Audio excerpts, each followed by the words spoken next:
Om Swastiastu, Namo Buddhaya, Rahayu untuk kita semua. Semangat. Semangat. Coba masih ingat yel-yelnya nggak? Apa ya? Banana yang ada di kepalanya. Banana terus.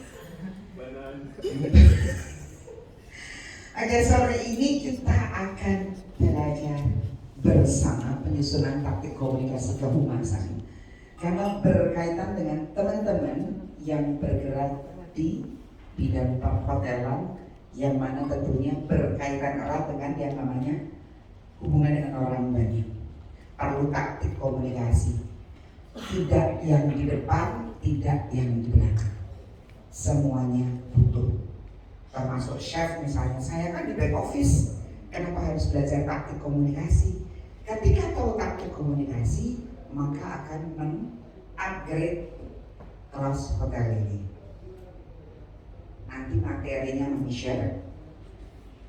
Dan sesi ini kita nggak ada tanya jawab, tapi kalau mau bertanya monggo silahkan langsung.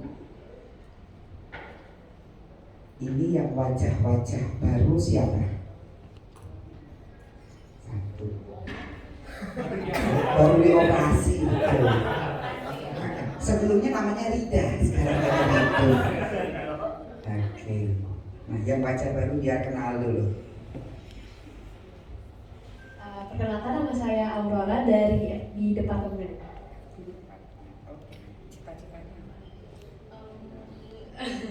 Kalau untuk sekarang ini pengennya sih improve ke manajer ya, manajer FB service misalnya.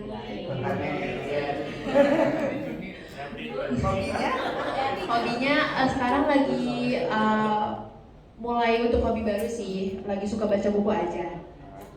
Aja lagi ya. Masih mulai belajar sih. Terima kasih Mbak Dora. Ada lagi yang mana yang wajah baru? Oh, sebelahnya. Oh, saya pikir sebelah ini foto model loh. Iklan pentin.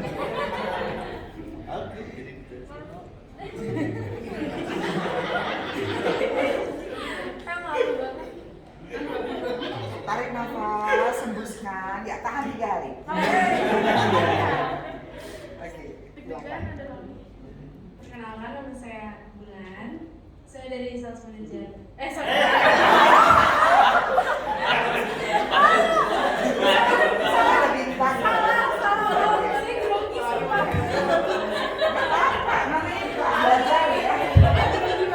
Kan baru belajar nanti, biar nggak grogi. Oke, lanjut. Udah peringatan.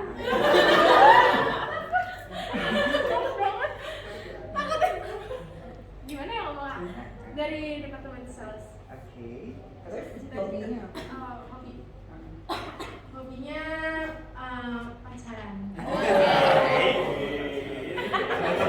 Catat ya, wanita asli. Gak usah ditanya, cita-citanya. Terima kasih Bulan. Lanjutnya baru mana matahari ya ini ya? Oh, bintangnya, oke. Sore ini nama saya Romi Aditya dari ANG Partner. Untuk hobinya, untuk saat ini saya lagi suka banget main sama anak saya sih, karena lagi lucu-lucu. Tas dulu, main sama anak dulu apa anak mertua? Jangan anak mertua. Ini udah gak lucu. Cita-citanya sih bisa menjadi orang yang berpengaruh besar sih.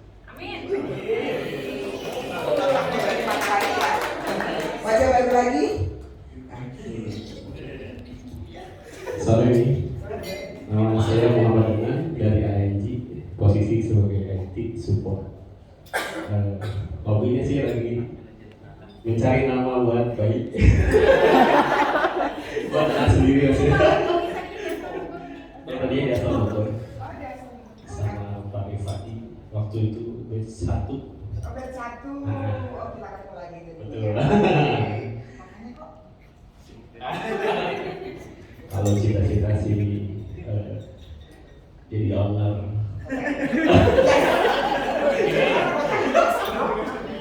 Amin, jadi owner sih. Kan cita-citamu, jangan lupa manggil mami. Becky. Sore Mami, salam kenal, saya dengan Mola dari SM Departemen. Terus kalau untuk hobi, bikin kue sih Mami. Bikin kue asik. Nanti Mami alamatnya Mami ya, siap jadi tester kok. Ya minimal ngirim setoples lah.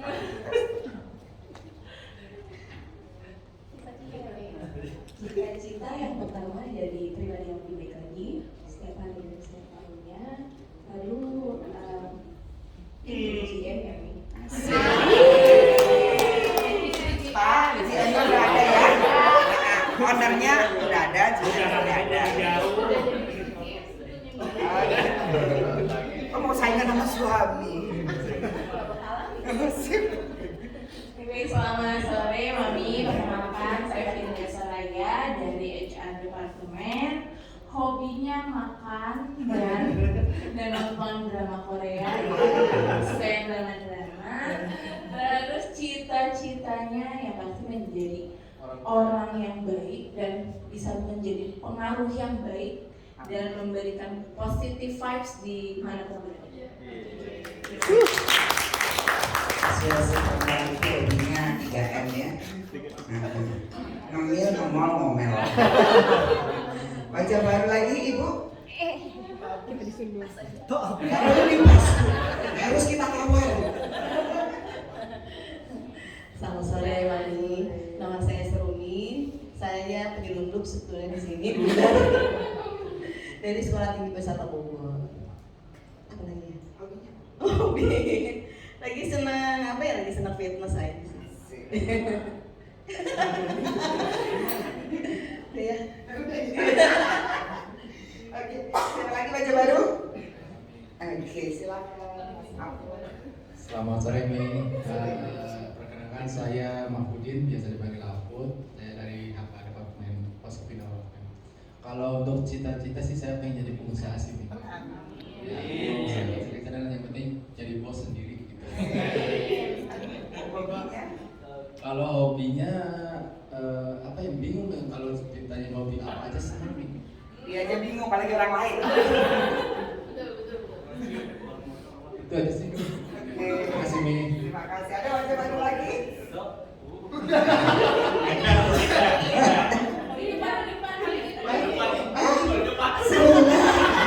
Sebentar saya muter biar pas baik lah.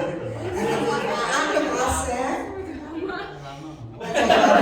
Nama baru gitu ya. Oke, terima kasih teman-teman. Katanya gimana mau sayang kalau tidak kenal. Terima kasih tadi sudah saling berkenalan. Nah, tadi sudah, sekarang waktunya saya berkenalan. Nama saya pasti bingung nih kalau MC baca Kamayat. Kanjeng Mas Hayu Tumenggung Wiwin Agustina Ning Tias, Certified Hypnotherapist, Certified Master Mesmerism, Certified Master Hypnosis, Certified Instructor Mesmerism, dan Certified Instructor Statement Analysis.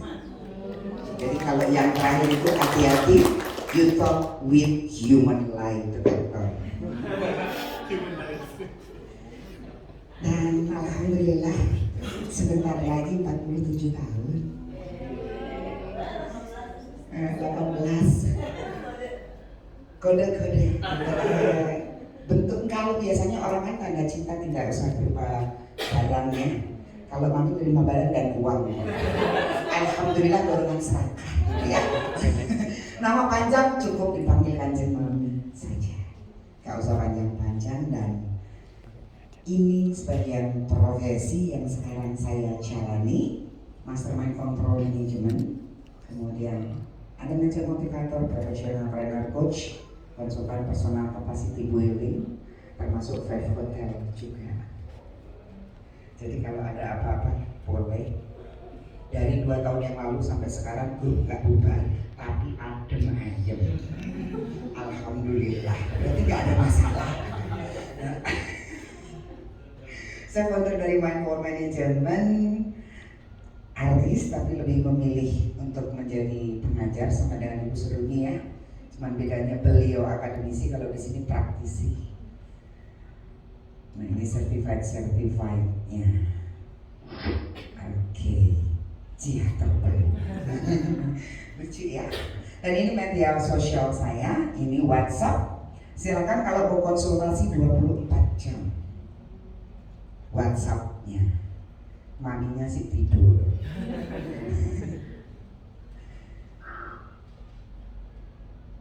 Ini sertifikatnya biar bener ya, gak cuma ngaku-ngaku ya. Takutnya cuma ngaku-ngaku gitu. Ini sebagian awards-nya dan saatnya kita menyadari bahwa luka akibat ulah lidah yang salah ibarat pohon tertancap paku. Betul? Pakunya bisa dicabut, tapi sakit aku di sini. Betul ya? Nah, jadi hati-hatilah dengan lidah. Kecuali Chef Kurdi, kalau Chef Kurdi ketemu lidah senang banget, langsung dibikin steak. Oke, so ini yang akan kita bahas di antaranya. Ini dari mulai pengertian humas sampai jenis-jenis taktik komunikasi kehumasan. Ya. Oke, silahkan ditulis di kertas depannya masing-masing apa yang pertama kali Anda lihat dari gambar di slide berikut ini. Hanya dalam hitungan 5 detik.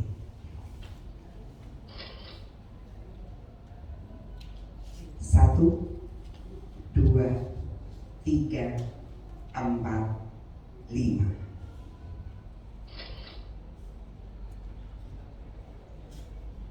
Satu, 2, 3, 4, 5.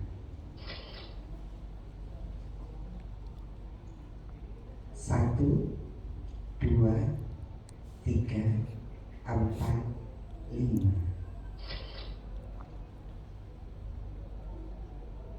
5, 4, 3, 2, 1. 1, 2, 3, 4, 5.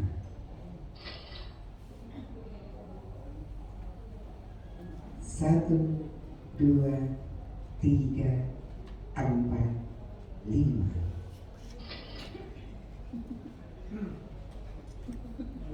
1, 2, 3, 4, 5. Oke. Kenapa sih cuma 5? Karena kerja otak bawah sadar tidak lebih dari 10 detik. Lewat dari 10 detik sudah otak sadar kita yang bekerja. Jadi kalau mau nge-press orang, jawab sekarang 1, 2, 3, 4, 5. Oke, ditulis abjadnya apa jawabannya? Jawabannya. Berarti kita ulang ya, silakan tulis abjadnya ya. Lupa masih tahu tadi di depan. Abjadnya yang ditulis saja. Oke, ya. Silakan ditulis abjadnya.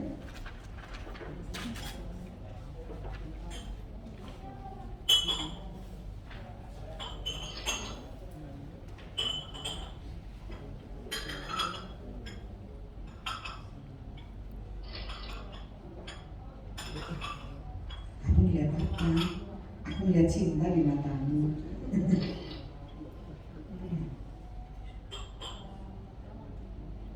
Seorang wanita itu yang mana ya? Gitu. Yang jelas bukan kebaya hijau, karena kebaya hijau adalah wanita yang enggak menua. Begitu.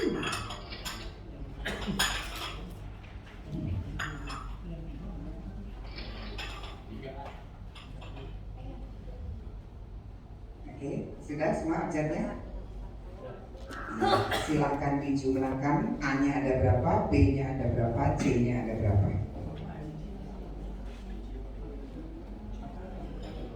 Lah dia malah melamun. Udah ditulis abjadnya. Innalillahi wa inna ilaihi raji'un. Jadi kok terima jadi si Afif gitu loh.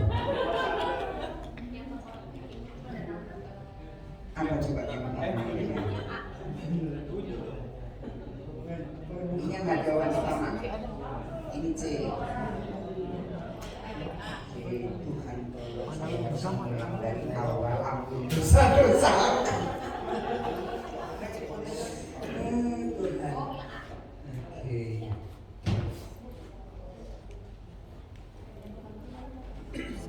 Kok?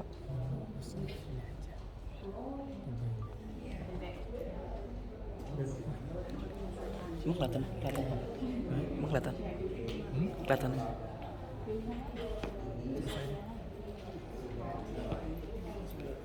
Yang ini gua baca tadi. Oke, gua baca B. Yang kesebut bulan kuncinya kagak. Terus.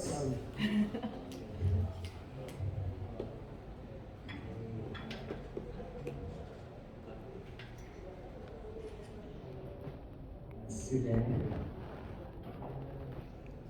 Sudah.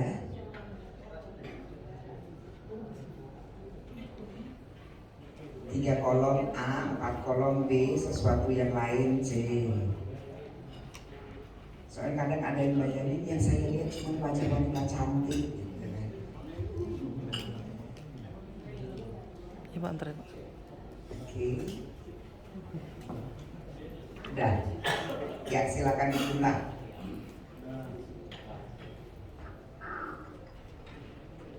A-nya ada berapa, B-nya ada berapa, C-nya ada berapa.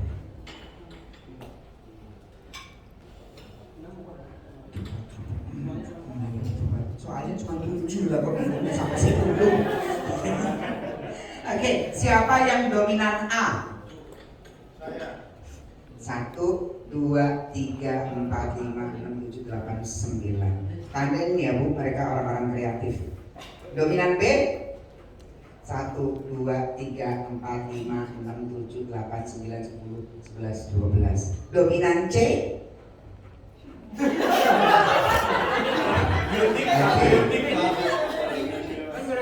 Biasanya Rido yang dominan C.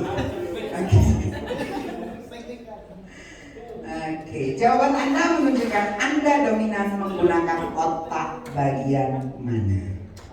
Saya sering Mami. Saya A sama B sama gitu. A sama jumlahnya nggak mungkin karena 7 kan. Yang satu punya siapa?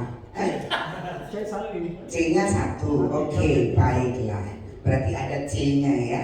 Let's wish. Kita lihat begitu.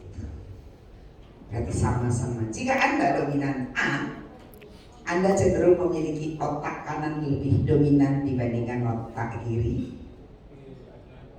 sehingga menjadi orang yang kreatif.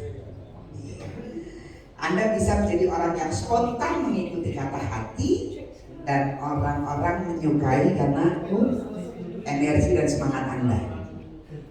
Anda juga menyukai solusi yang praktis, tapi terus melakukan apa yang Anda sukai.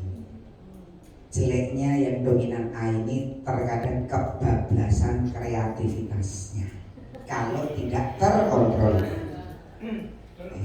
Ulang lagi apa? Apa tesan?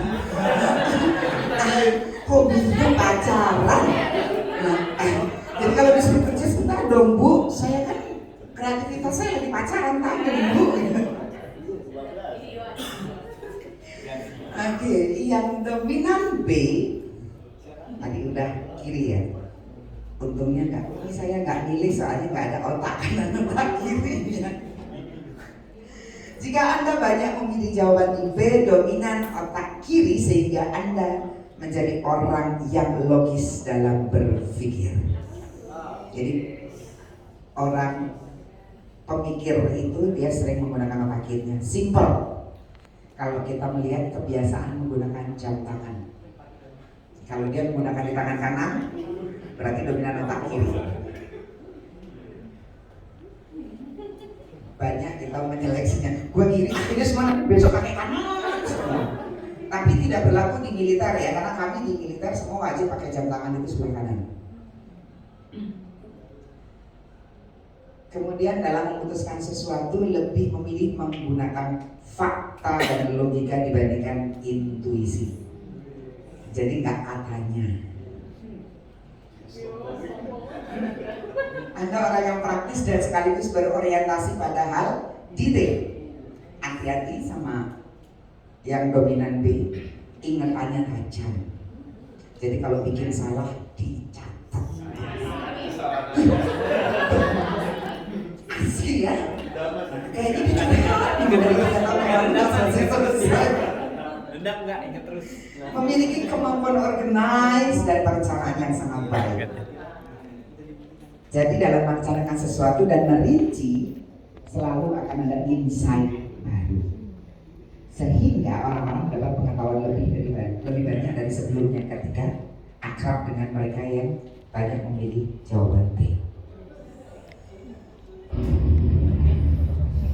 Nah kalau banyak C, ada tadi Anda bilang lagi, saya A dan B jumlahnya sama, C ada 1. Berarti penggunaan otak kanan kirinya imbang. Seperti opsi emang gitu. Sama dengan dia memilih banyak jawaban C, penggunaan otak kanan kirinya seimbang.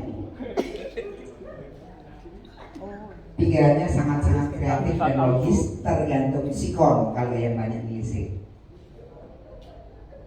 Kalau yang banyak milih C ini, solusi kreatif itu ada masalah, ada aja solusinya. Nah, biasanya orang-orang ngandelin dia kalau ada udah kita Vicky aja, ada kok solusinya kalau ada dia. Itu ya, sedikit intermezzo, apakah kita dominan? Enggak juga Pak, enggak akan. Kalau diginiin enggak akan berpindah gesrek otaknya ya. Manggil itu Mario Dendi. Manggil Syafurdi bisa, jadi otak-otaknya. Oke, sekarang kita kembali ke materi. Sedikit pengertian humas. Kita tahu humas itu apa istilah sekarang humas? Public relation. Kenapa membangun masyarakat? Kirain hubungin mas. Enggak ya. Jadi humas ini berkaitan dengan ilmu komunikasi. Jadi kaidah kehumasan itu dipandang dari perspektif bagaimanakah kita berkomunikasi. Jadi tidak hanya harus kita bekerja sebagai PR atau di bagian humas, tapi everybody need a communication. Singkatnya, jadi praktek kehumasan atau berkomunikasi ini melakukan organisasi menurut pendapat Radhi Puspa. Kalau kita dalam bekerja ya organisasi pekerjaan. Siapa leadernya di bawahnya, gitu ya.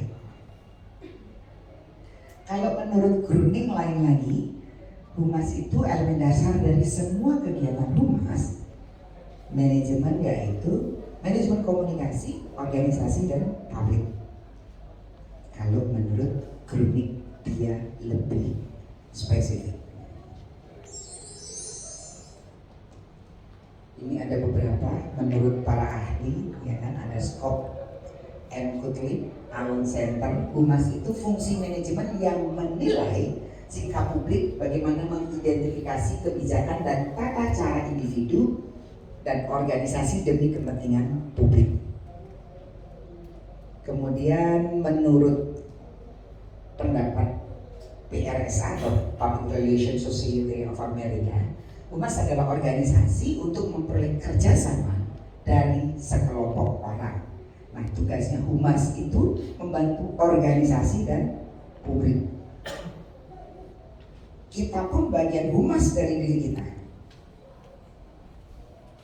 Contoh dari cara berpakaian, orang bisa menilai siapa kita, betul?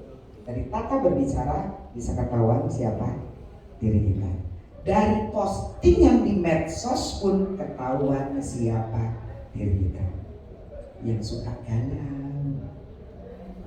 Banyak di medsos itu yang lebih memilih pura-pura bahagia. Cuma satu pertanyaannya, kamu nggak capek? Ada lagi menurut GC Siegel, humas merupakan proses berkelanjutan dari berbagai usaha manajemen guna memperoleh itikat baik serta pengertian dari langganannya, pegawai serta publik. Ada 10 menurut para ahli. Nanti boleh dibaca biar kita membahasnya enak, ini kan teori-teori saja. Nah ini Mami rangkum 10 pendapat para ahli tentang humas. Apa sih korelasi humas dan manajemen? Menurut kutip Sater dan Brum tahun 1985, humas itu sebagai salah satu fungsi manajemen yang harus berada dalam organisasi. Organisasi apapun wajib ada humasnya. Bagian dari manajemen fungsi kehumasan yaitu 1.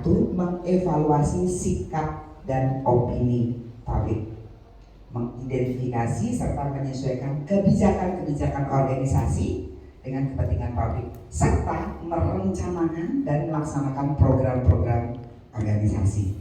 3 ini tugas kehumasan, bagian fungsi dari manajemen.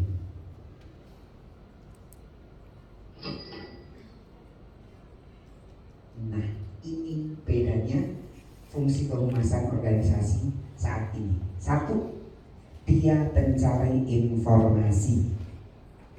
Mencari informasi, contohnya untuk di hotel misalnya. Apa sih yang membuat hotel sebelah okupansinya lebih naik? Betul ya? Setelah mencari informasi, apakah itu hanya tugasnya public relation? Semua ya. Jadi apa sih? Oh ternyata di sana housekeepingnya keren. Oh di sana masakannya enak. Oh di sana security-nya ternyata oke.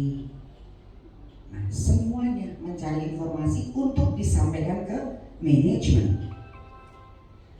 Setelah tahu, dia penyampaian informasi, menyampaikan ke pihak hotel, dan informasi yang diterima itu disampaikan ke khalayak publik dalam bentuk satu produk ataupun informasi.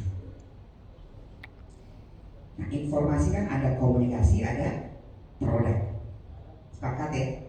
Jadi kalau misalnya chef di sana itu ternyata dia punya 24 sambal, makanya laris manis hotelnya walaupun tempat terpencil. Oke, kalau gitu kita bikin 99 sambal, kata chef Budi. Jadi orang datang makan lama karena cak cincuk sambelnya. Nah, ini fungsi kehumasan organisasi saat ini. Fungsi humas sendiri ini loh, membuat analisa dan tren masa depan serta akibatnya bagi organisasi. Ketika kita tidak mengikuti tren, ketinggalan zaman kan? Oke. Ada yang patut dipertahankan, ada yang memang kita harus mengikuti tren. Karena apa? Roda itu berputar, kehidupan itu berputar. Kalau kita berdiam diri tidak mengikuti tren, berarti kita membiarkan diri kita tergilas roda kehidupan.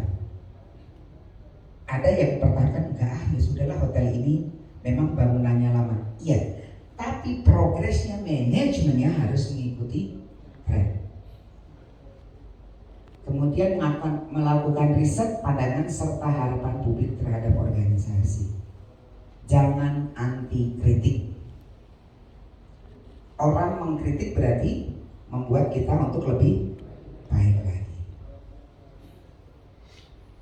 Karena kritik itu nggak ada kritik membangun, kritik itu pasti nggak enak.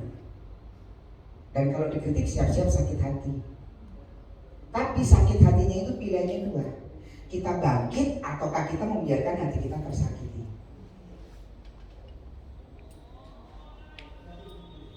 Oke, kita jeda adzan maghrib. Adzan asar dulu ya.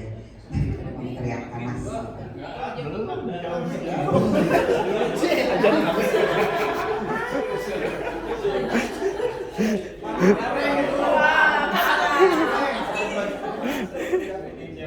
Saya kemarin habis pulang umroh ya.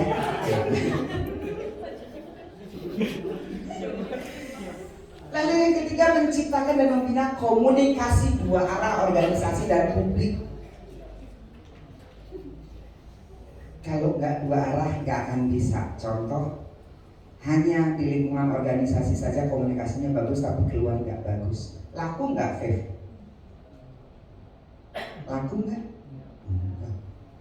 Cuma mengandalkan punya sales yang cantik-cantik. Laku nggak hotelnya? Enggak, yang laku salesnya.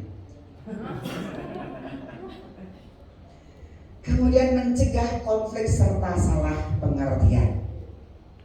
Biasanya ini tugasnya IT mendeteksi, ya kan. Kedip, Bu Sri, ini ada yang info kurang bagus dari Fev Hotel misalnya. Oke, begitu ada kedip IT, ada ya Mas ya di IT ya. Kalau ada komentar agak mirip-mirip kayak menara pisah gitu ya. Tugasnya klarifikasi. Nah, makanya klarifikasi itu fungsinya adalah dokumentasi semua lini, baik dari sesi serving maupun hospitality dan yang lainnya. Contoh misalnya bagian housekeeping, ya kan, selesai clear up, foto, ya kan, jam sekian sudah di clear up. Jadi kalau misalnya tamu bilang, saya masuk jam sekian kok tiba-tiba nemu pembungkus pembalut. Nah, kita punya bukti bahwa kita clear up jam sekian tidak ada, berarti you masuk, you yang buang. Nah, itu gunanya mencegah konflik dan salah pengertian. Karena saingan makin banyak. Mengusahakan untuk memperoleh laba maksimal. Nah, ini PR-nya sales ya. Salesnya cuma memberikan saran atau masukan tentang tindakan yang perlu dilakukan organisasi untuk menghadapi situasi dan kondisi tertentu. Sebelah lagi dibangun hotel, betul? Makin berat nggak tantangannya? Yakin? Makin kok bisa nggak ya kita bersaing? Bisa nggak kita bersaing? Bisa, selama kita mampu upgrade apa yang kita punya. Asahlah kelebihan kita, jangan sibuk mengasah kelebihan yang lain. Yang lain diperbaiki, tapi yang kelebihan tetap di-up-kan. Jadi ada satu hotel di daerah, hotelnya biasa saja, tempatnya daerah macet, tapi selalu ramai. Kenapa? Dia punya taste masakan yang enak. Jadi walaupun sekeliling hotel bintang, dia punya satu yang berlebih. Itu yang dimaksud ketika kasih masukan dan saran. Ini sebagian fungsi humas dalam organisasi. Ini contoh bagian humas ya. Kalau di hotel berarti sini Musri. Dirut, corporate secretary, ada departemen humas, departemen pemasaran, SDM dan bagian staff. Posisi humas yang paling atas ini adalah function staff. Di sini biasanya diduduki manager public relation atau senior public relation, karena dia bertanggung jawab langsung kepada pemangku tertinggi di organisasi tersebut. Kemudian di layer berikutnya ada line staff. Nah, line staff ini dia berkoordinasi dengan corporate secretary dan departemen di bawahnya. Nah, yang paling bawah ini asisten teknik atau staff, dia tidak punya kebijakan apapun dan dia biasanya hanya pelaksana. Nah, satu persatu di sini. Nah, ini yang function staff ini didudukin oleh, kalau di sebuah pemerintahan dia biasanya masuknya di kabin humas. Jadi dia langsung bertanggung jawab kepala bironya dan kepala daerahnya. Kalau di kampus pun sama ya Bu ya. Biasanya kalau untuk yang menduduki manajer PR atau manajer humasnya, dia bisa koordinasi dengan masing-masing dekan dan langsung ke rektornya. Kemudian di second kedua ada line staff, biasanya pelaksana. Ini di sini dia melaksanakan, dia berkoordinasi dengan dekan dan kaprodinya, agak turun lagi kalau di kampus. Nah, Dan yang bagian paling bawah di humas ini asisten staf, biasanya pembantu teknis. Jadi tugasnya dia hanya menyiapkan news release, menyiapkan dan yang lainnya, kegiatan protokoler. Nah dari sini supaya kita tahu fungsi humas, jangan sampai sebagai manajer humas dia juga yang menyiapkan press release-nya, dia juga yang sibuk menyusun clippingnya, supaya the right man on the right position, supaya tugas itu gak numpuk.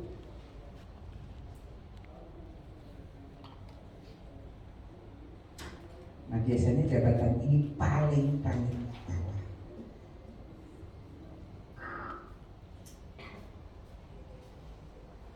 Peran humas dalam organisasi, otomatis yang pertama sebagai communication technician, dia harus menguasai teknik komunikasi, baik komunikasi verbal maupun non verbal.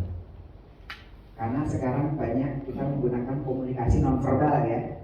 Misalkan contoh komunikasi non verbal itu apa saja sih? Oke, and then good. WhatsApp,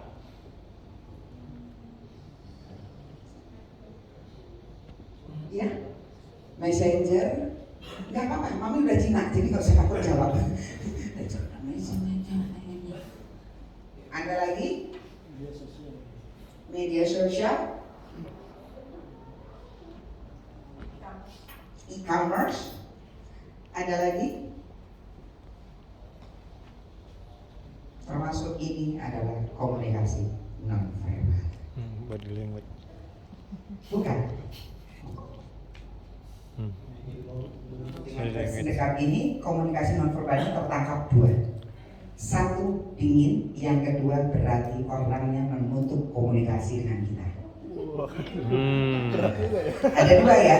Jadi jangan aku malah paling pusing kok, udah pusing. Nggak jadi komunikasi. Ternyata AC ruangan pusing kedinginan. Dingin kayaknya. Lebih kedingin. Berarti kayaknya satu boleh dikebumikan dulu, biar nggak keluar dari sini kita jadi penguin ya. Ada ya, kita jumpain orang, tiba-tiba kita masuk ke ruangannya udah gini. Nah itu kan komunikasi non verbal.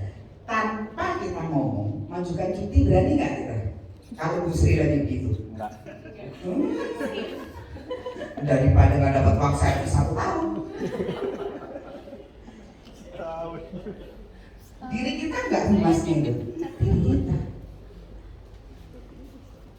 And then expert prescriber, bagaimana kita belajar tentang dunia luar. Harus expert. Betul? Persaingan semakin gencar. Kalau kita masih menggunakan cara konvensional, nggak akan laku. Ya, contoh kampus, ya kan, untuk menarik mahasiswa baru, dia hanya mengandalkan pamflet, dia hanya mengandalkan misalnya promosi, mengandalkan marketing dan yang lainnya. Tapi kampus saya justru menggunakan saya sebagai tonggak untuk promosi. Kenapa? Mengenali, oh ini loh poin-poin yang dia bisa menjual dan dia bisa menghasilkan untuk kampus. Nih kalau dapat satu mahasiswa diskon sekian persen ya SPP-nya. Semangat nggak nyari? Semangat. Nah ini yang expert, tugasnya humas salah satunya merumuskan tersebut, belajar tentang apapun. And then tugas humas adalah sebagai communication facilitator. Baik buruk berita di luar harus disampaikan apa adanya. Kalau keluar nggak boleh buruk, tapi kalau ada berita buruk ke dalam itu harus disampaikan. Jangan karena bahasanya nggak enak mau disampaikan, sampaikan supaya apa? Bisa memperbaiki diri. Tugasnya humas adalah communication facilitator. Dan yang terakhir adalah problem solving facilitator dalam komunikasi. Jangan cuma ngasih masalah tapi nggak bisa kasih solusi. humas dalam organisasi. Kalau diterapkan di diri kita dalam keseharian, diri kita dalam keluarga, dalam pergaulan dan lingkungan pekerjaan. Ini kejelasan detailnya ya. Tapi sekali biar terlalu banyak kita nggak baca teksnya. Biasanya kalau Mami cuma baca slide aja dengan buku. Oke. Bahasan selanjutnya menurut Renan Kasali dalam Management Public Relation, tugas dan fungsi MPR dan CBR. MPR di sini bukan Majelis Permusyawaratan Rakyat ya. Tahun depan ada yang maju nggak? Lucunya sendiri loh yang maju. Maju kades gitu ya. Jadi udah langsung itu bilang ya coblos saya. Begitu besok masuk kerja badannya udah bolong-bolong. Banyak dicoblosin. Tugas MPR ini loh, ya kan, sebagai manajer public relation atau manajer humas, memposisikan perusahaan sebagai leader atau expert, membangun kepercayaan konsumen, memperkenalkan produk baru. Jadi kayak contoh misalnya Five Hotel Pajajaran akan punya produk baru, yaitu setiap weekend Anda bisa menikmati secangkir kopi beserta kudapan dan musik santai di restonya Five Hotel. Itu tugasnya PR. Jadi belum terlaksana dia sudah menggaungkan. Jadi orang pada penasaran. Orang kalau penasaran ngejar nggak? Ngejar kan? Yang jawab laki-laki. Soalnya laki-laki lebih penasaran. Diuber sampai ujung gitu. 10 ini sebagian besar tugas dari manajer public relation. Cara-cara mempromosikan, komunikasi keuntungan produk lama. Kalau pakai produk lama dan produk baru seperti apa sih? Itu tugasnya PR di sini. Jadi ini sharing pengalaman saya jadi senior PR di restonya Prima Melati tahun 90-an. Di situ saya menyadari bahwa PR itu adalah pemilik. Jadi ketika ditanya di telepon dari Rotterdam, lobster ada berapa? Kayaknya tadi. Don't you say kayaknya, give me absolutely number. Kenapa? PR, you are a hostess. This is your hour. Karena mandi kotor pun kita harus bersihin. Kenapa? Disitulah humas PR diri kita berada. Dan itu berlaku untuk semua, nggak hanya humasnya saja. Ingat, kita bekerja akan di rolling, betul?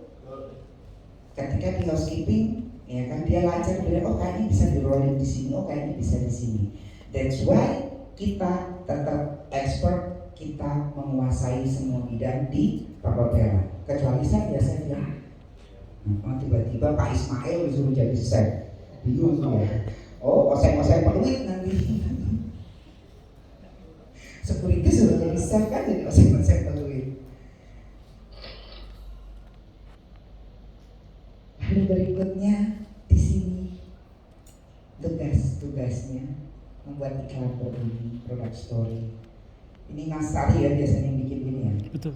Nah, siap jadi model iklan Mas Sari. Kemarin sudah jadi model iklan Sunda yuk gitu. Makan Nyunda yuk di Five Hotel.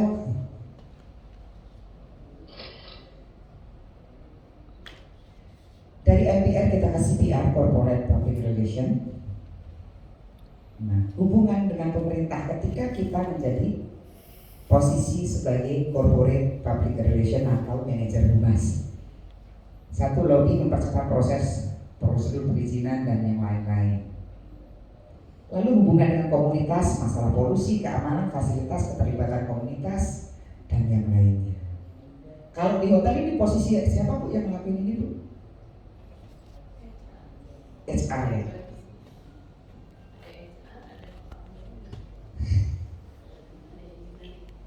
Ada semua ya. Karena biasanya biasanya di sini tuh berkaitan kalau perhotelan ini. Ada ini sedikit hotel yang kena, padahal yang buang orang lain. Nah, di sini tugas penting dari CPR itu di sini membuat press release, press conference, interview, media tour, dan yang lainnya. Jadi beda fungsi antara MPR dan corporate. Corporate itu sudah pasti jelas. Kalau dulu istilahnya saya di HI dipanggilnya PR ambassador.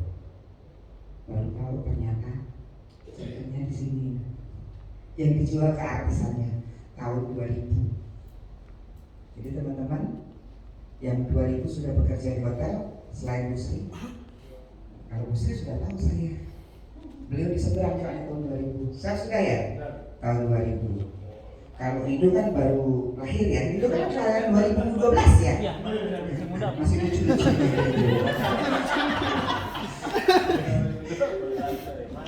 Masih 2012. Masih muda punya. Udah pakai dingin gitu.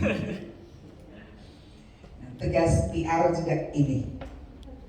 Di sini dirangkap oleh HRD. Betul ya? Nah, kalau di corporate ini tugasnya. Jadi ketika menjadi PR corporate sampai termasuk mengatasi krisis itu tugas dari PR corporate. Makanya di perusahaan besar gaji PR corporate itu angkanya lumayan menggiurkan. Jadi kan contoh PR corporate di Holcim terakhir sahabat saya, beliau take home pay gaji di luar bonus 280 juta. Wow, karena tugasnya berat, di handling semua. Holcim maaf ya kalau disebut, maksudnya biasa dipanggil nanti. Dipanggil itu ngajar. Nah teman-teman, praktik kehumasan saat ini dan dahulu jelas beda ya. Kalau dulu humas itu cuma larinya majalah, organisasi, produk, iklan, layanan, pengaduan, betul? Kenapa? Belum ada apa kalau dulu? Sosmed atau medsos. Nah, sekarang nambah konten di medsos. Ya kan? Bahkan kalau perlu bikin misalnya chef produk baru, padahal biasa saja. Begitu lagi di sini mainnya udah tersembunyi, ya kan, makan sembunyi, orang jadi tergiur, betul? Nah, tapi tolong dicek karena saya pernah syuting di sebuah hotel, disuruh live dan apa yang terjadi? Sopnya asin, nggak asin sih, garam ketumpah. Live lagi. Ada satu hotel, bukan saya lupakan, memang dari dapurnya begitu. Hasil banget. Jadi bahwa seger dagingnya, ampun, ya begitu sudah. Nanti 10 menit clear ya, habis itu panggil aja. Mas ini cicipin nanti satu hari itu langsung. Kok mami masih makan? Kamera di depan. Nah, at least di sini pun. Kalau kemarin mami menyampaikan untuk yang bagian service, FB service, sebelum besok ketemu kita nggak tahu. Chef Nurdi misalnya lagi bubur ke-9 ya kan, ini udah dikasih tahu belum ya? Udah belum ya? Tiba-tiba lagi ini begini. Aurora gitu kan. Kompas semua ada di situ. Garamnya kan. Bintang dan Aurora. Ya nggak apa-apa, bintang bulan Aurora keluar semua kan. Nah tugasnya yang bagian FB service, ambil sendok kecil cincin. Bukan sendok pasir ya. Ya Mas Juni ada, bukan sendok pasir. Kalau sepiring besar kayak ini. Oke. Bukan kok, sebakul disiplinnya. Kenapa yang dikena omelan pertama kali siapa? Servis. Nah itu nanti diinfokan, Chef, ini maaf, ini bukan sop buntut, ini garam dikasih kuah.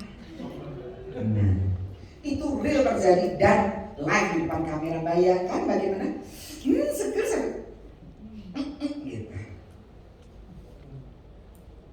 Nah, ini konten di media sosial sangat penting karena saat ini sejak tahun berapa ada handphone pertama kali?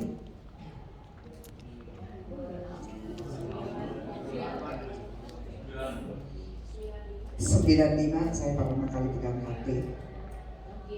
Yes, yang kalau dilemparin, gitu. Saking gedenya dan masih AMPS. Itu tahun 95.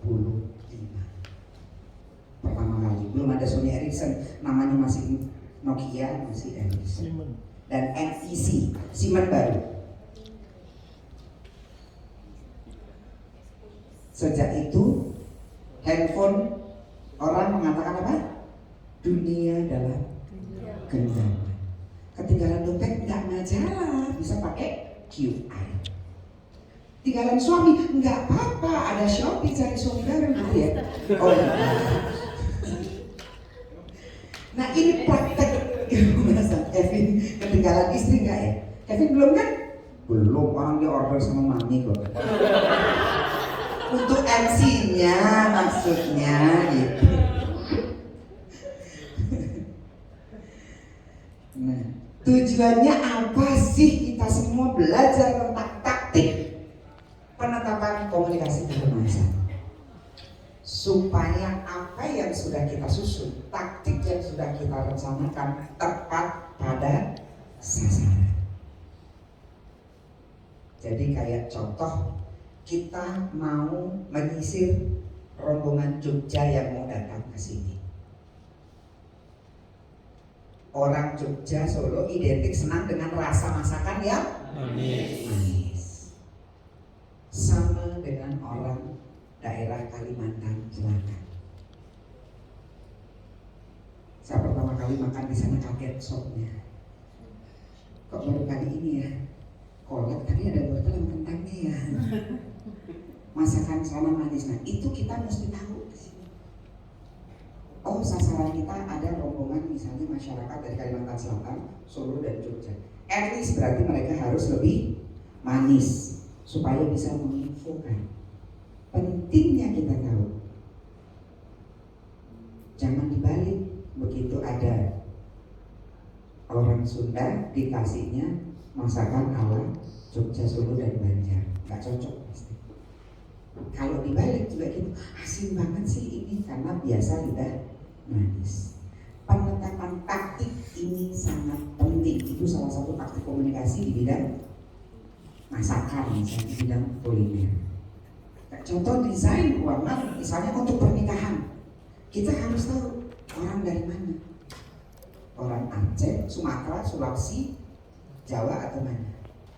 Kalau orang Sulawesi Selatan misalnya sama orang Aceh, orang Padang, orang Palembang itu suka yang global, megah. Nah itu kita wajib tahu juga. Nah itu bagian dari bakat untuk mempelajari. That's why semua di sini sama Ibu Sri kita join di sini karena semua ada porsinya masing-masing. Jadi kayak untuk misalnya orang ketika ada meja, mereka minta meja, jangan kasih yang cuma hitam atasnya putih kalau perkawinan orang Sumatera. Hitam atasnya emas atau merah gitu mereka senang. Nah itu salah satu taktik komunikasi.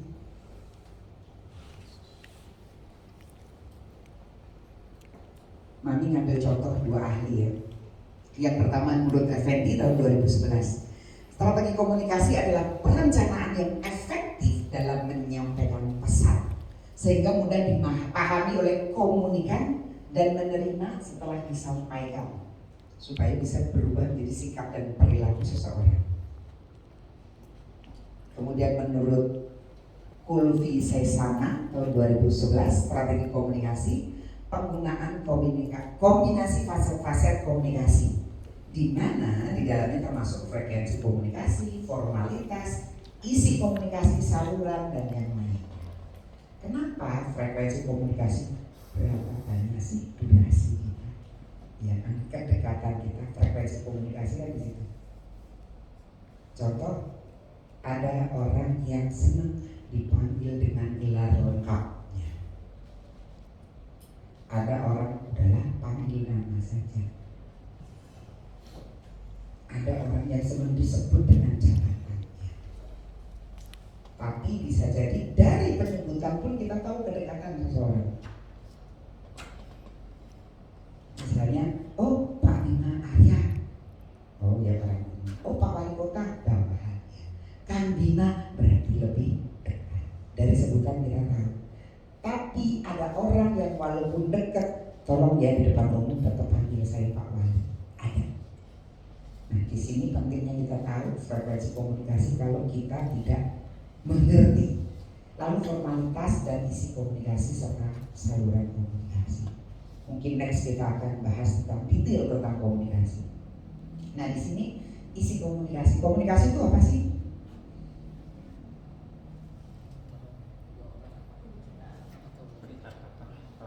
Percakapan lebih dari satu orang menyampaikan sebuah pendapat, apalagi informasi. Kalau begini bagaimana mikirnya? Informasi dan pesan itulah komunikasi. Jadi isi komunikasi termasuk komunikasi planning, perencanaan dan manajemen itu sangat penting. Kalau kita tidak punya perencanaan, contoh kita mau launching harga paket pernikahan. Kalau di Sunda nggak berlaku ya, kalau di Jawa misalnya harga diskon besar-besaran bulan Suro nggak akan laku. Kenapa? Strategi komunikasi Anda salah, taktik komunikasi Anda salah. Karena di Jawa pantangan mengadakan pesta pernikahan di bulan Suro. Walaupun diskon besar-besaran nggak akan laku. Nah ini pentingnya penerapan taktik komunikasi.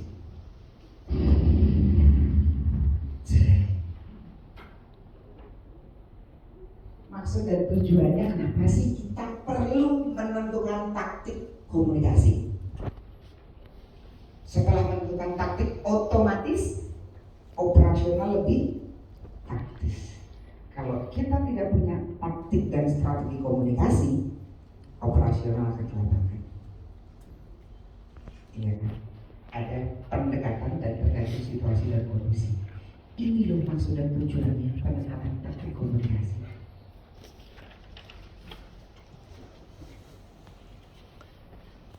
Contoh misalnya kita di sini punya yang besar. Bu, nanti mahasiswanya kalau pas inaugurasi atau pas wisuda di tempat kita ya, tepat nggak pendekatannya kalau ke bagian kampus?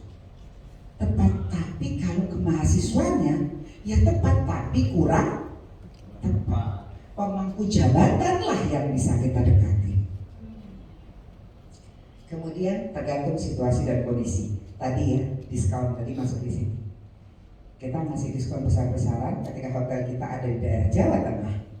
Bulan Suro untuk pernikahan, wedding, gak akan laku paket wedding. Karena apa? Gak tahu kenapa.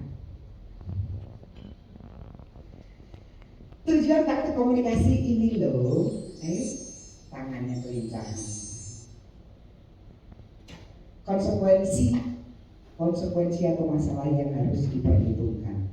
Kalau kita sudah memiliki taktik komunikasi, otomatis kita tahu dan merencanakan bagaimana mencapai konsekuensinya. Kalau di hotel pasti yang dikejar apa? Okupansi. Sekarang udah naik ya.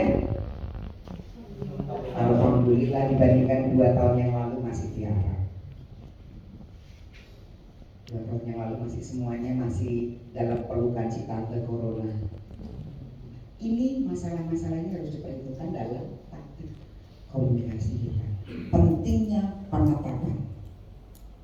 Contoh bagian sales dia punya taktik komunikasi sendiri. Kemudian bagian FB baik service maupun produk punya taktik komunikasi sendiri. Contoh taktik komunikasi dalam FB produk, ingat di hotel itu orang masakan yang dilihat pertama apanya? Ratingnya. Ya kan udah bayar mahal, ya pengantin salmon cuma selembar, dikasih eset, harganya ratusan juta. Kenapa yang dijual plating? At least taktik komunikasi yang harus dipelajari bagian produk adalah pelajari dalam 1 bulan atau 3 bulan ini mana produk yang paling laku hari apa dan jam berapa, supaya kita tahu, oh di hari ini kita akan munculkan spesialis ini. Itu salah satu taktik komunikasi di bagian itu. Kalau yang lain nanti boleh konsultasi ya, kali banyak gratisan chef doang. Soalnya chef masih masakan enak sih, soalnya kalian enggak gitu. Nah, manfaatnya apa sih setelah kita melakukan penetapan itu? Ini manfaat-manfaatnya. Ya kan, kita bisa menetapkan target operasi humas yang jadi tolok ukur. Kemudian memperhitungkan baik timesheet, job number, dan biaya yang diperlukan. Jadi kayak contoh misalnya, Bu, kalau buat anak-anak senangnya kalau nasi goreng itu kayak anak saya yang SD selalu bilangnya, Mami bikinin nasi goreng selimut dong.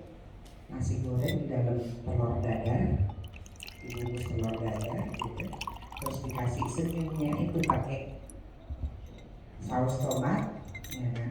Matanya itu dikasih, ya pokoknya bentuknya unik-unik. At least berarti, oh di sini nggak ada, harus beli lagi. Nah ini yang harus disampaikan.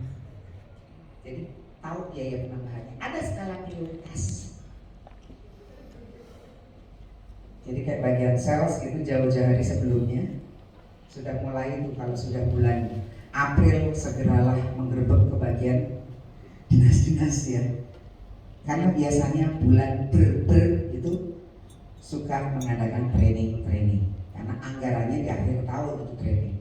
Jadi merapatlah untuk sales itu, lakukanlah call sales kalau ke bagian birokrasi mulai bulan Februari karena mereka penyusunan Maret April. Ini bocorin ya Bu. Kemudian menentukan kelayakan dan kesiapan kuantitas SDM yang dimiliki. Ini manfaat penetapan taktik komunikasi baik dalam dunia public relation maupun dalam posisi masing-masing.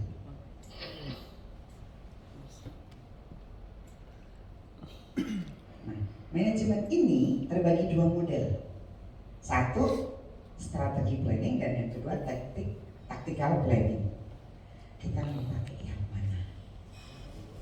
Dan pilihan itu dua-duanya pasti dipakai, tapi skala prioritas yang tepat sasaran mana dulu nih yang mau kita pakai. Masing-masing leader biasanya sudah menentukan. Nih kalau leadermu nggak bisa gimana nih? Geser, ya Bu ya.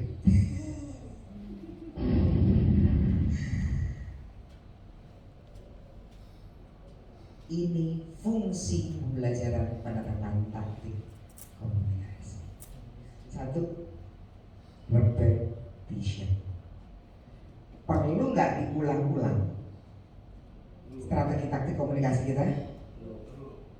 Jangan Mas Ari cuma posting sekali gitu, orang lupa. Dan repetisi ini kita juga harus tahu di jam-jamnya. Kalau di medsos ya, si jam sibuknya jam berapa gitu.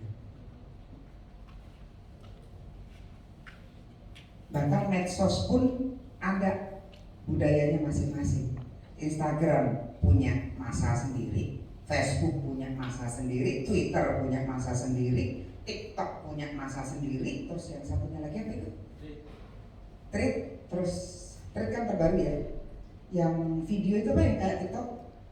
Snap. Kok Snap apa bukan? Snack video ya. Nah, itu punya masanya sendiri. TikTok kalau ditaruh postingan di situ pagi, nggak ada yang melihat. Karena TikTokers itu rata-rata kaum kalong. Jadi kalau mau posting di TikTok, taruhlah tengah malam. Orang pasti ngelihat jam 10 malam diposting, bers. Nah, ini pentingnya. Jadi orang tahu repetisi kita. Oh, setiap jam sekian nih. Kemudian analyze kita kotak-kotakan mana nih yang mau kita lempar kemana nih. Oh, kalau di sini skalanya ke Facebook. Oh, kalau ini skalanya ke Twitter. Oh, kalau ini skalanya ke sini. Kalau kita berbicara medsos ya. Online yang informatif. Sampaikan secara lugas. Jangan bertele-tele. Karena kalau kita punya taktik bertele-tele keduluan sama lawan. And then persuasif, edukatif, dan koersif. Ini fungsi pembelajaran penetapan taktik komunikasi. Supaya kita tahu, enggak asal melempar saja.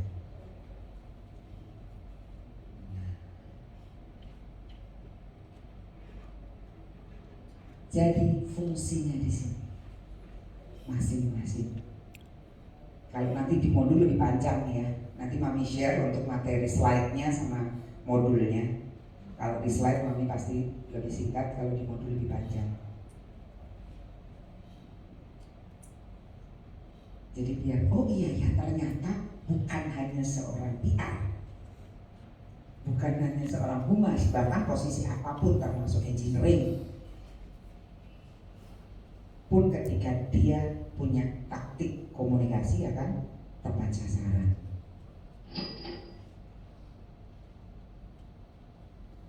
Langkah-langkahnya ini ya.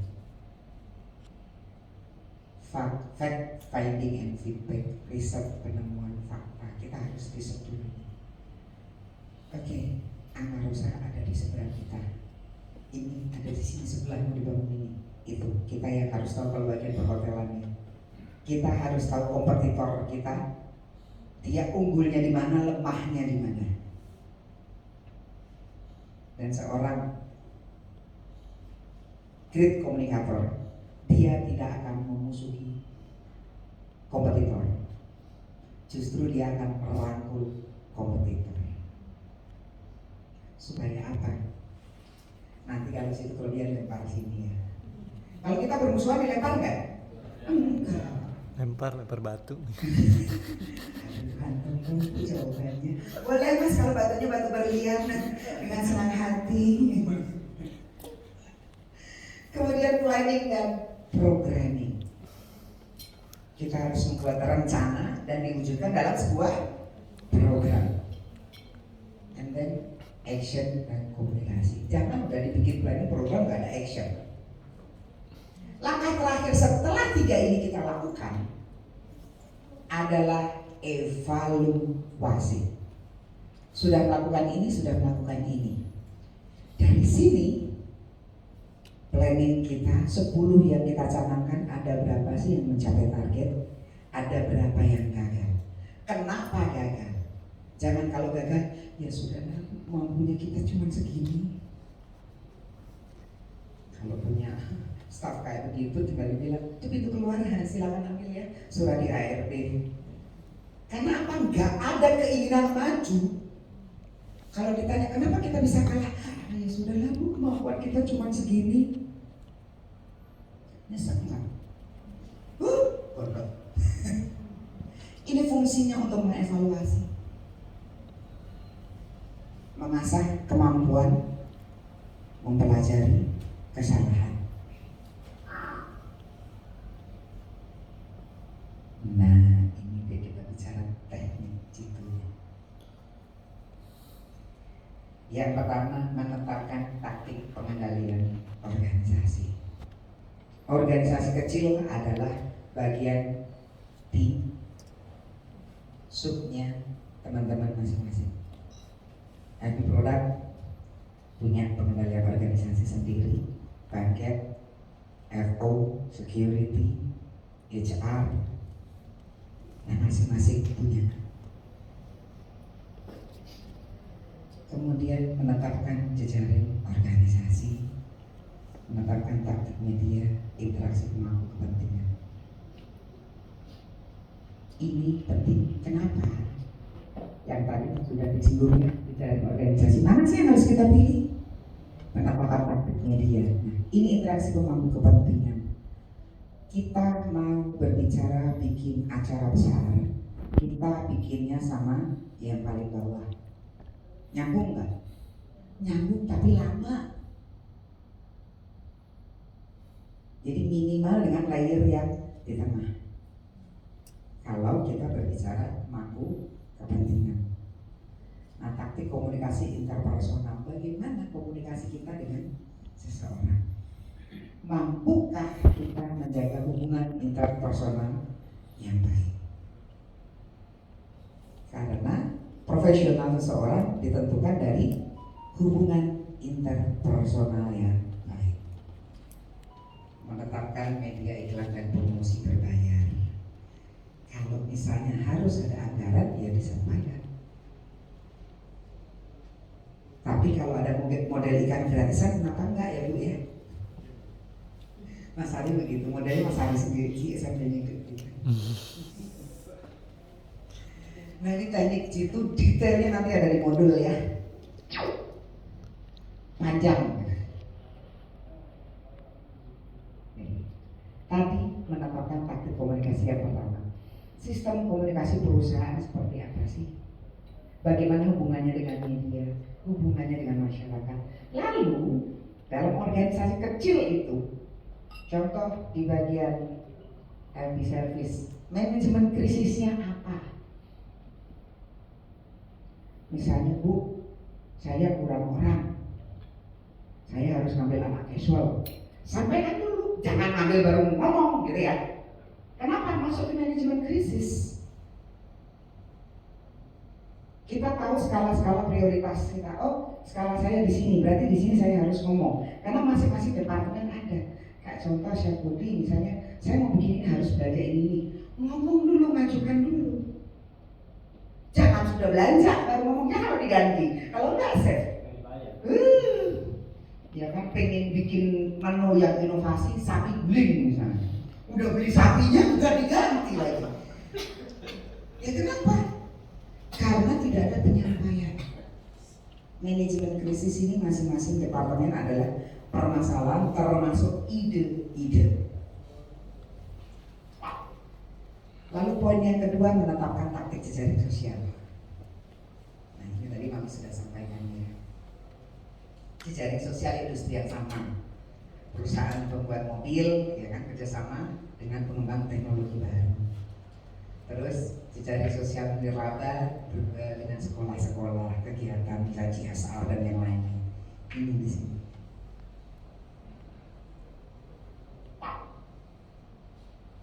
Anda menetapkan taktik media. Biasanya media sekarang cukup dikasih dua ini. Kalau nggak press release, media kit. Termasuk kampus juga pakai ya Bu ya.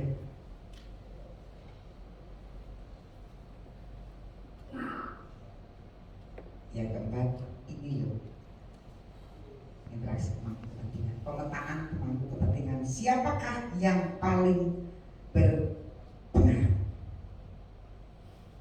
Contoh, ownernya sih Pak Norbert, tapi ujung penanya tetap Bu Sri. Jadi mau ngerayu apa ke Pak Norbert selalu bilang nanti tunggu laporan dari Bu Sri. Nah, padahal ownernya Pak Norbert. Tapi di sini pemangku kepentingannya ada di Bu Sri karena Bu Sri yang tahu operasionalnya. Jangan bilang, soalnya di sini Pak Norbert kok Bu cuti. Ternyata yang ngajukan cuti ke Pak Norbert ada 40 orang. Selesai sudah. Kemudian memprioritaskan hubungan. Ingat, hotel konsepnya itu adalah apa konsep hotel? hospitality. Di sini memprioritaskan hubungan. Jadi make a memorable stay. Bagaimana orang punya kenangan memori stay di Vevolta. Itu bukan hal yang mudah dan bukan hal yang sulit. Contoh saja. Alhamdulillah waktu itu ada anak daily worker, sekarang sudah jadi staff. Jadi mami ngajar di satu hotel itu 1 minggu. Mami datang, mami biasanya kalau lagi pengen kopi manis, pesannya itu cappuccino tapi minta bubuk kayu manisnya yang banyak, dan sendoknya kalau pakai sendok stainless, sendoknya pakai sendok kayu manisnya, batangnya itu. Sekali pesan itu pagi, siang pesan itu, hari kedua si anak daily worker itu nanya, masih seperti biasa mami? Yes. Makan siang udah nggak perlu pesan, udah diorderin. At least merasa diprioritaskan. Nah, akhirnya direkomendasikan. Sekarang sudah jadi staff hotel. At least berbaiklah dengan siapapun, karena kita tidak pernah tahu malaikat penolong kita orangnya seperti apa, kapan, dan di mana. Jadi berbuat baik itu pasti akan kembali ke diri kita.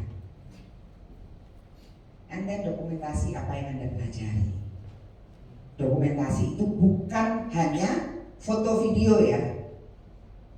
Dokumentasi itu termasuk catatan. Contoh anak servis, ketika ada yang pesan, misal kalau pesan 20 orang, kalau kurang jelas diulang daripada salah pesannya. Yang satu pesan, misalnya jus buah naga tanpa es pakai gula, yang satunya pesen es jeruk dengan es tanpa gula. Kalau nggak dicatat, kebolak nggak? Kebalik. Nah, itulah dokumentasi. Dan biasakan setelah kamu order dengan siapapun, kita ngobrol dengan siapapun, kita meeting dengan siapapun, make a memory note, bikin catatan-catatan ringkas dan diulang kembali. Walaupun mungkin kesannya ribet, tapi akan lebih mempermudah pekerjaan kita. Contoh meeting internal, ya kan?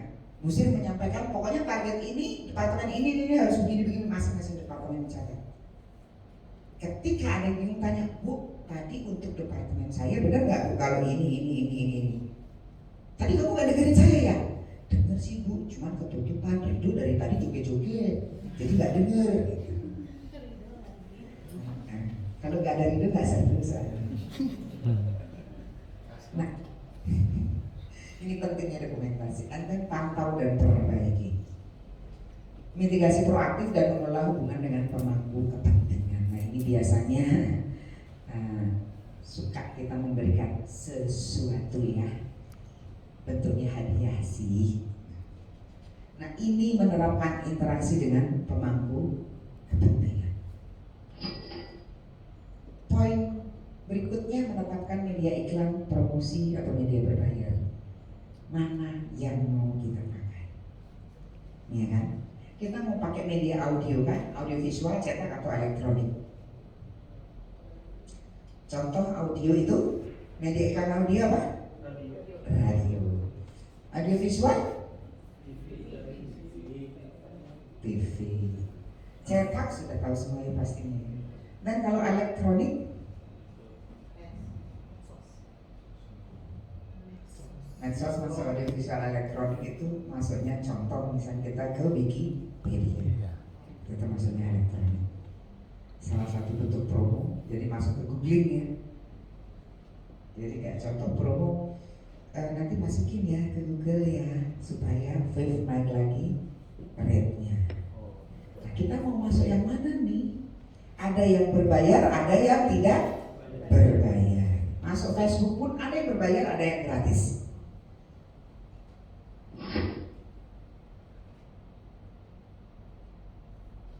Ini beberapa media yang digunakan bagian kehumasan. Ya, jejaring sosial, online blog, online sederhana, penanda sosial, media sosial bersama atau bikin konten. Nah, ini mana sih yang mau kita pakai? Dan ini rata-rata dipakai kehumasan, baik itu untuk organisasi kecil maupun skala besar.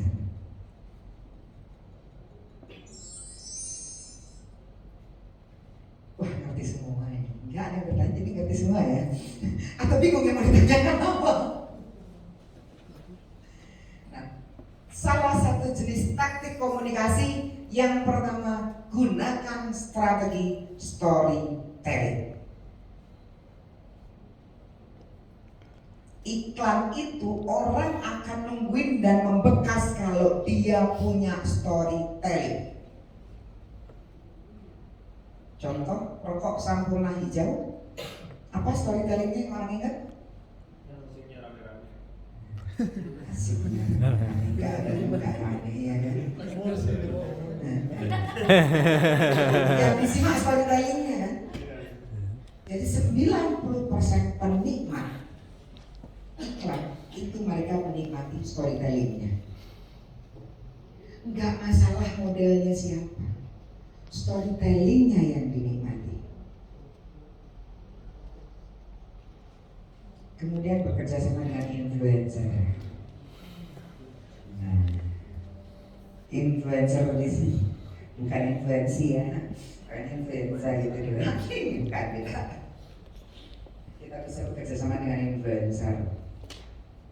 Pun kita harus melihat jangan influencer yang asal, influencer yang memang dia bisa mengupgrade hotel kita.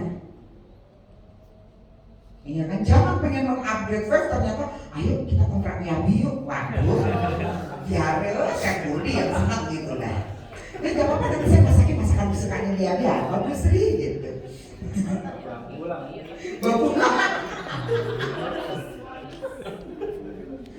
Kan ketahuan ya. Dari influencer pun kita harus tahu. Kayak contoh dari kampus misalnya mau pakai jasa influencer, ya pakailah seseorang yang memang dia sudah mempunyai jejak akademisi, jejak praktisi yang bagus. Ya kan nggak lucu dukun beranak misalnya dijadikan walaupun dia influencer. Apa maksudnya? Kan tidak.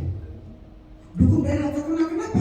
Melahirkan cuma ditiup dari jauh, bayinya lahir full gitu. Dia tenar misalnya. Kayak contoh yang kemarin pengobatan sempat trending, kan nggak bisa, dia influencer juga. Tapi untuk masuk kampus tidak tepat sasaran. Untuk masuk hotel masih bisa. Yang berikutnya, gunakan email sebagai saluran utama. Jadi kita mempergunakan kalau ada apa-apa komunikasi by email. Itu terekam jelas jejak digitalnya. Dan yang terakhir, buat pemasaran lewat konten. Makanya sekarang konten kreator itu gajinya gede, betul kan? Nah, cita-citanya jangan pacaran aja jadi konten kreator. Enggak, cita-cita pacaran. Depannya lu dikasih PHP doang. Ya laki-laki kalau belum dapat kaulah bulan kaulah bintang. Kalau udah dapat siapa ini? Ganti baru gitu. Mukanya makin merah dia kan. Perasaan di sini nggak ada, kita nggak masak kepiting rebus kan Pak ya? Itu ada kepiting rebus gitu merah banget.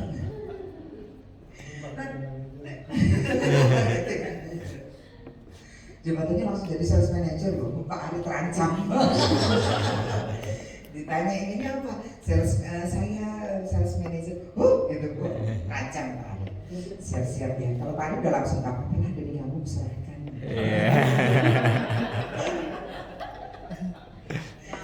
Nah, ini jenis-jenis taktik komunikasi yang dipakai kehumasan yang wajib kita tahu. Contoh aja nih pemasaran lewat konten, nggak harus sales. Bagian FO pun bisa. Chef juga bisa lagi masak gitu misalnya. Iya, tapi lewat, ya lepasnya nggak jauh-jauh banget gitu kan. Tiba-tiba orang dari Sempor, lapangan Sempor nerima, wow saudaranya sampai sini, saya lempar lagi ke sini ya. Itu kan bentuk konten. Bagaimana kita membuat, gunakan taktik ini, tetapkan taktik ini, mana yang mau kita pakai. Jadi nggak menunggu harus saya jadi PR. Jadilah PR diri sendiri, PR dalam masing-masing departemen.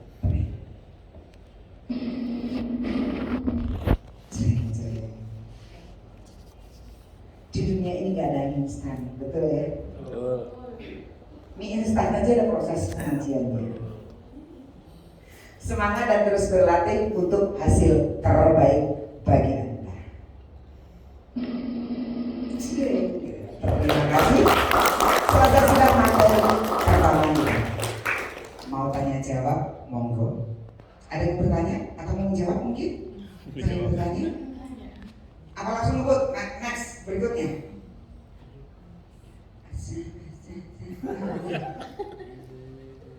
Oke, terima kasih Mas Ari. Nah, selesai videonya dikasihnya. Asik.